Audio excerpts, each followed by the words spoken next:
The civil authorities have issued a local area emergency for Iosco MI, beginning at 7:34 p.m. Thursday, August 10th and ending at 6:34 p.m. Friday, August 11th.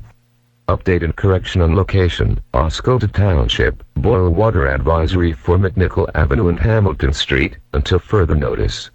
If you have questions, contact F&V Operations at 989-820-6941.